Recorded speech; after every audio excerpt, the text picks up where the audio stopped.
Hello everyone, my name is Scott. Welcome back to my channel, CineRam, and this is the start of a new series which I'm calling Motion Conflict Underoos! MCU. It's all about the Marvel Cinematic Universe, and I'm going to be doing a series of videos because we're 4 weeks out from the release of Avengers Endgame, which is, I think a lot of people would agree, the big wrap-up to the first 11 years or so of Marvel movies, which started in 2008 with Iron Man.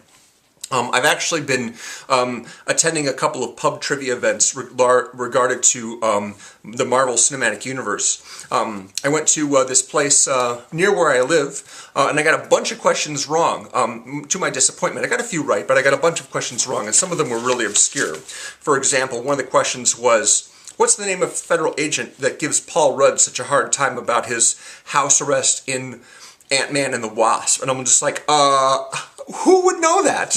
Who has paid attention to that guy's name? A totally obscure, meaningless character who's probably going to be in just that one movie. Now, some of them, I knew. Like, what's the name for the AI in Peter Parker's suit in Spider-Man Homecoming? What's the name of the criminal organization that the Mandarin belongs to? What's the name of Thor's new axe? So some of these I knew, but some of them I didn't, and I got some pretty obvious ones wrong, unfortunately. So the next Marvel trivia event I went to, I was prepared. One of the songs at that first event I went to, the questions I asked, that they asked was, what's the very first song that plays in Guardians of the Galaxy Volume 2 as the young Kurt Russell character and Peter Quill's mother are driving in the car, basically on their way to see his special space plan. I couldn't remember what the song was. Turns out it was Brandy, You're a Fine Girl. But in the anticipation of needing to know more about the music in these movies, I actually did a little bit of research. I went to see Captain Marvel a second time, and I made this little list of all the songs on the soundtrack, and I went to one of those theaters where it's like a dine-in theater where you can order food and drinks to your seat, and so they have these little tables at each seat with a little light so you can read the menu. So I was able to sit in the back away from everybody and get out this little sheet and note where every song occurs in the film, all these 90s tunes. So that was, that was me watching the movie a second time. And I also did the same thing with the first two Iron Man movies and Guardians of the Galaxy. Those two movies made a note of all the different songs and where they occur in the movie. And that was actually helpful because I did get a question about Guardians Volume 1 at the second event that I went to. So I managed to get that one right because I did that research. But also the practical upshot of this, of course, is that I've now rewatched 5 of the MCU movies. And I said, like in my video that I made a couple weeks ago, I think it was just last week actually, that I wasn't going to do a blow-by-blow review of all the movies so far. I wasn't going to rewatch them all and make a video on each one. But I've already rewatched 5, so I might as well just keep going. I'm not going to review them all, but I might end up rewatching all of them, especially the last few, like Ant-Man and the Wasp, because I've only seen that the one time in the theater. And Infinity War, I'll rewatch that one, of course, and maybe, the other Avengers movies and the ones that I like anyway. But I wanted to focus a little bit more on some of the other things in the MCU, just different things like taking the directors of the different Marvel movies in this series and looking at some of their other work and talking about them. I don't know if that will be helpful, but yeah, something like that. I was planning on doing that, and also maybe watching a couple of the Marvel movies, but instead of listening to the actual dialogue, I'd listen to the commentary track instead, because I've only heard like 2 commentary tracks from the first 2 Avengers movies. I've only ever heard them. Now I have a Blu-ray player. I finally, shelled out for a Blu-ray player, because the DVDs, they don't have commentary tracks, a lot of them, so I'll be able to pick up the Blu-rays and listen to the commentary that way on, say, Infinity War, for example. I wouldn't mind listening to the commentary on that. And on Civil War, of course, I'd love to hear the commentary on that, if the Russo brothers did one. I have to check on that. So that's my plan, basically, for the series. I'm going to listen to some commentaries. I'm going to rewatch as many movies as I feel like.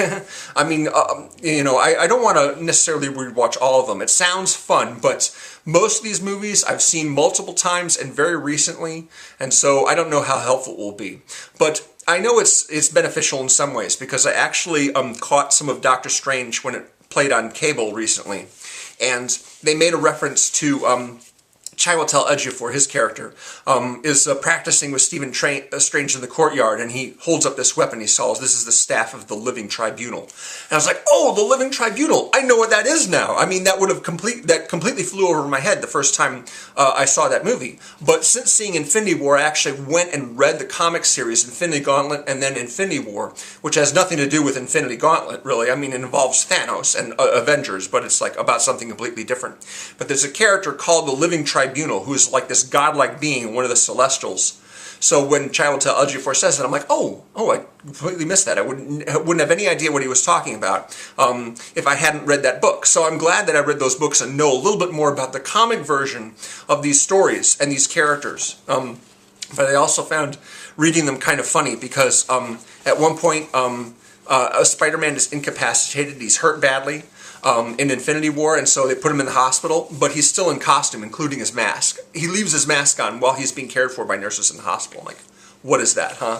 Oh, and also Iron Man always wears his suit with the helmet. Never takes his helmet off. I'm just like, dude, you're hanging out with other Avengers at Avengers Base. You don't have to wear the helmet right now.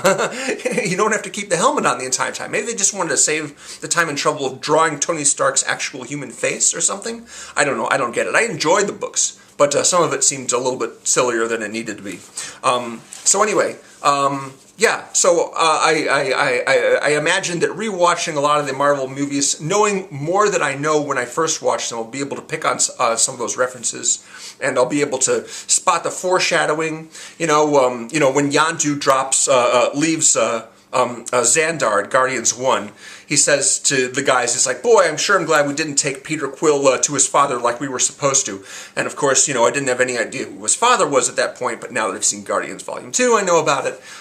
So, those little bits right there I think will be more interesting now. So yeah, like I said, not really a conventional series. Not going to do, again, one video review for each of the movies. Although I had never really done a video review on Infinity War. I did one for Civil War, but not Infinity War. So I definitely think I ought to do a video devoted to Infinity War. That'll come pretty close to the release of Endgame, which I'm going to be seeing, the Saturday after it opens. That's my plan anyway. Tickets are going on sale, I think, next week, which is great. Can't wait to nail down the best seats in the house in my local IMAX theater.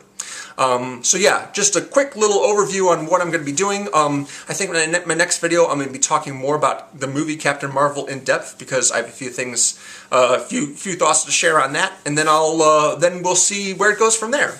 But yeah, just 4 more weeks, and we get Endgame. And can I just say one more thing about this new movie? I am really, really thrilled that I've seen so little of the actual movie, which supposedly will be about 3 hours long. Kind of like Spielberg movies. Old Spielberg movies had trailers that showed almost nothing. Like, for example, if you ever find the original trailer for Saving Private Ryan, it's basically a bunch of still images and one shot of Tom Hanks, one close-up of Tom Hanks, along with some dialogue and voiceover. But no battle footage, and no just like regular shots from the movie. He really liked to keep as much of the movie hidden from the public as possible, just so they could experience it and the actual film. And with Endgame, we've seen like maybe 3 clips from actual battle scenes. There's one shot of Clint Barton running away from an explosion, and there's one shot of Ant-Man using a pencil as like a catapult or a javelin or something, and there's a shot of Steve Rogers with a really grim look on his face strapping his shield onto his arm. And that's, I think, the extent of the actual battle scenes. The rest of the footage has all just been about getting ready for battle, getting ready for whatever it is they're going to do to try and fix what Thanos did at the end of Infinity War. And that's exciting. Going into a 3-hour movie, having seen almost none of it, yeah. Plus, we get the added information that the Russos openly admitted to putting misleading shots in the trailers. Shots that have either been altered or just aren't going to be in the movie at all, just to mislead the audience and hide certain details and facts from them. There's that one shot of Tony walking with the other Avengers, basically, like he somehow made it back to Earth and is suited up along with them, ready to go on the mission. Who knows if that's actually going to be in the movie? Who knows if he's actually part of that group? and whatever else shots that they've released in the couple of trailers and the TV spot for the Super Bowl, you know, all that stuff. You know, who knows how much of that is actually going to be an actual film, or whether it's just basically to trick all of us who are looking for those details and looking for those clues and spoilers. I'm really glad I don't know so much about this movie, because I'm super, super, super jacked for it. Oh, 4 more weeks to go. Thank you very much for watching. If you'd like to visit my CineRam Facebook page, the link to that is below, and of course I'll put a playlist together for all these movies.